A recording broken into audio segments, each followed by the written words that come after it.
আমাদের সবার প্রিয় ওবায়দুল কাকুর কিছু ভাইরাল ডায়লগ আজকে আমরা দেখে নেব। স্মার্ট বাংলা এবার এক দফা শেখ হাসিনাকে কবরস্থানে পাঠাতে হবে। পালাবো না। কোথায় পালাবো? পালাবো না, প্রয়োজনে ফখরুল সাহেবের বাসায় গিয়ে উঠবো। কি জায়গা দেবেন? না হলে ঠাকুর গায়ের বাড়ি আছে, ওই বাড়িতে গিয়ে উঠবো। ঠিক আছে? একটুকু একটা শব্দও বলবো না জমা দেওয়ার। কেন 10টা মিনিটও সহ্য হয় না, 15টা মিনিট সহ্য হয় না। এখন অপেক্ষা কার জন্য আসলে? হ্যাঁ, এখন অপেক্ষা কার জন্য? আপনার জন্য। মাসুদ, তুমি এখানে এসে আবার কি পুরনো খেলা শুরু করছো? তুমি কি কোনোদিনও ভালো হবে না? ভালো না তুমি কোনোদিনও ভালো হবে না। আর 27 নয়, আর 10 দফা নয়, এবার এক দফা শেখ হাসিনাকে কবরস্থানে পাঠাতে হবে। এই এক দফা। এটা কি আপনারা শুনেছিলেন? আজ তাই বলতে চাই, ফখরুলের মনেও সেই কথা। হাসিনা ভাগ্যবতী,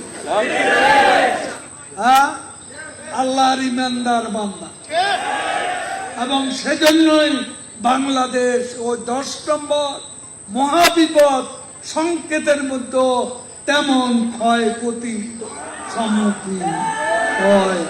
আওয়ামী লীগ কচু পাতার উপর ভোরের শিশির বিন্দু নয়, টোকা লাগলেই পড়ে যাবে। একথা যদি মনে করেন, ভুল করছে।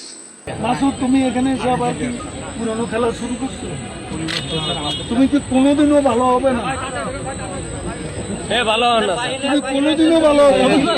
মাননীয় সাধারণ সম্পাদক, আমরা একটু লাইভে ছিলাম, একটু যদি বলতেন যে আপনারা তো এখন নিশ্চয়ই প্রধান নির্বাচন কমিশনের সঙ্গে বৈঠক করবেন, একটু আনুষ্ঠানিকতা যদি একটু বলতেন। একটুকু বলবো, একটা শব্দও বলবো না জমা দেওয়ার। আমরা যে নামটি জানতে পেরেছি সেটি কি আসলে সত্যি কিনা? না, সেটাও বলবো না। মানে কখন আসলে আপনারা আনুষ্ঠানিকভাবে বের হওয়ার পরে নিশ্চয়ই বলবেন? কেন 10টা মিনিটও সহ্য হয় না, 15টা মিনিট সহ্য হয় না?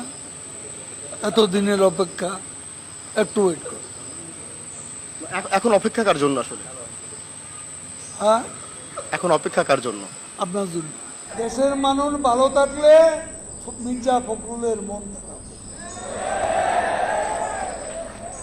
জ্বালা হেরে জ্বালা, অন্তরে জ্বালা। পদ্মা সেতু হয়ে এখানে যদি কেউ ওবায়দুল কাকুর ফ্যান থেকে থাকে তাহলে অবশ্যই কমেন্ট করে লাভ ইউ ওবায়দুল কাকুর লিখে যাবেন। আল্লাহ হাফেজ।